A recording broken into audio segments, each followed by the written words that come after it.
انی جاعلک للناس اماما، میں بنانا چاہتا ہوں آپ کو لوگوں کا امام، امام الخیر والرشد والہدایہ۔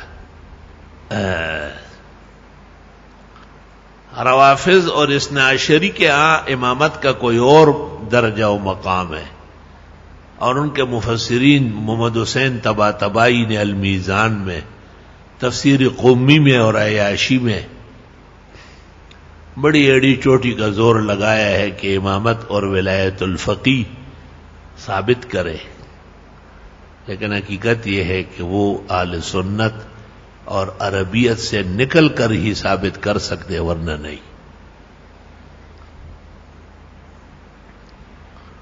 بھائی پیغمبر کی موجودگی میں، آپ کی بیماری میں آپ نے کہا مرو ابا بکر فلیؤمم الناس، ابو بکر کو کہو وہ نماز پڑھائے، بخاری مسلم۔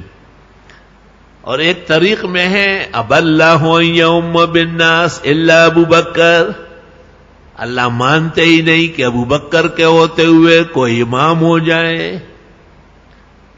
ثقیف بنو ساعدہ کے اندر حضرت عمر نے یہی باتیں کہی، اور مہاجرین و انصار ابو بکر صدیق کی خلافت کی بیعت پر متفق ہوئے۔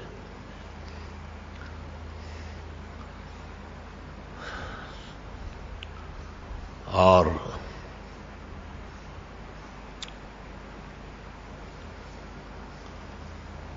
آپ نے پہلے کہا کہ علی ابو بکر جائے اور اعلان کرے کہ لا یطوفن بالبیت بعد العام مشرک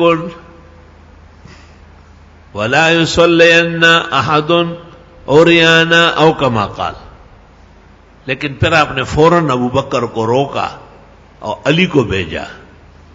اس کے جوابات جو محدثین دیتے ہیں وہ اپنی جگہ اٹھالے، لیکن یہ عاجز فقیر دور حدیث میں ایک جواب دیتا ہے، اسے سنو کہ آپ کا مؤذن و نائب تو ابو بکر تھا، لیکن آپ کو فوراً اطلاع ہو گئی کہ اس امت کا امام ابو بکر ہے اور اس کا مؤذن علی ہوگا، اس نے اور ثم اذن مؤذن، اور اعلان مؤذن کرے۔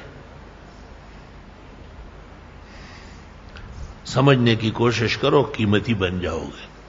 جو قیمتی باتیں ایسی اڑا دیتے ہیں وہ ہوا میں اڑ جاتے ہیں، ان کو زمین و آسمان پر قبول نہیں کرتے، یاد رکھنا۔ جس نے بیش بہا علم کو ضائع کیا وہ ابھی سے ضائع ہے۔